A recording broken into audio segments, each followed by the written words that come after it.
Our kits were opened about 3 weeks ago, and they've reached maturity. We're gonna talk about how you can tell when a mushroom is ready to harvest, and we're gonna show you how to harvest properly. At the end of this video, we're gonna share some tips and tricks on how to prepare these mushrooms for your table. A couple weeks after you start your kit, you'll begin to see primordia, or pins, forming at the opening. At this stage, the mushrooms will grow very rapidly into the mature clusters that you see here.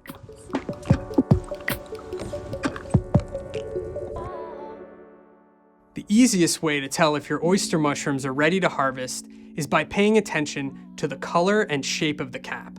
When your oyster mushrooms first start to grow, they're gonna have a deep, rich color, and as they age, that color will begin to fade. If you've noticed your mushrooms starting to fade, your clusters are probably ready to harvest. Your young oyster mushrooms will be fully curled over at the edges, and as they get older, they'll begin to flatten out. You want to harvest your mushrooms right as they begin to flatten out at the edge, but before they begin to turn up.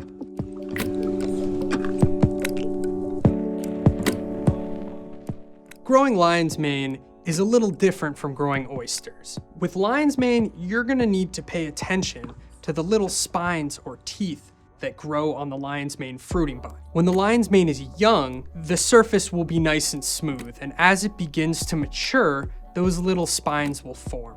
Some growers choose to harvest at this stage when the lion's mane fruiting body is nice and dense, while other growers will wait a little bit longer for the fruiting body to get a little fluffier and the spines to get a bit longer. Either way, if your mushroom has started to dry out or turn brown, the fruiting body is past its prime. Let's show you how to harvest your mushrooms.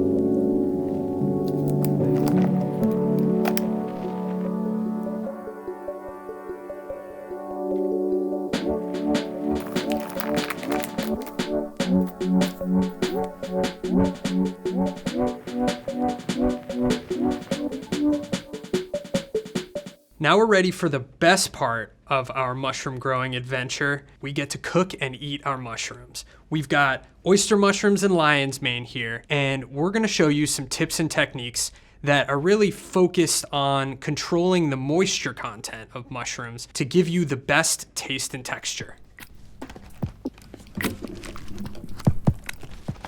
Start by cutting off any sawdust that may still be attached to the ends of your mushrooms.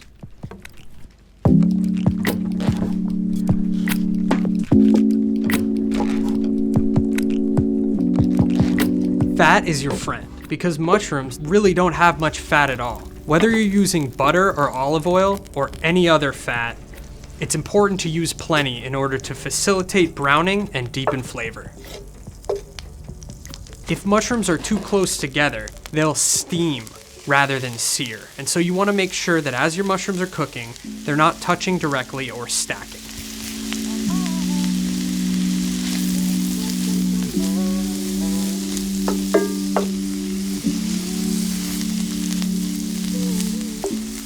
Unlike some vegetables, mushrooms benefit from longer cooking times. This helps avoid a rubbery texture, a common indicator that your mushrooms are undercooked.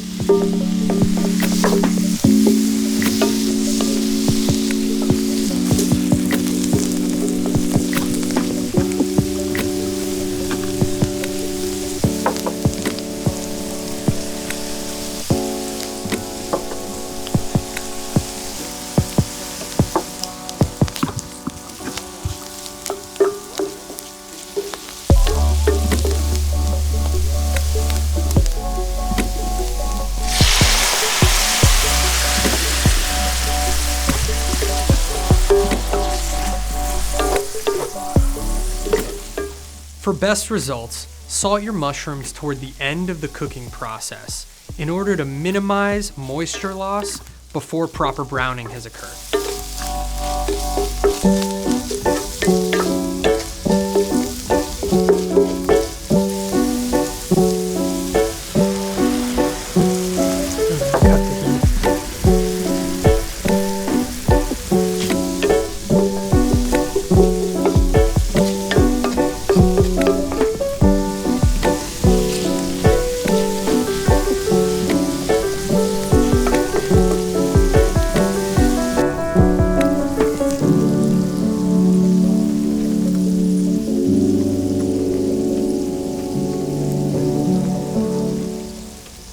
lion's mane has more moisture than the typical oyster mushroom. We can get rid of some of that excess moisture by pressing it out prior to the cooking process or during.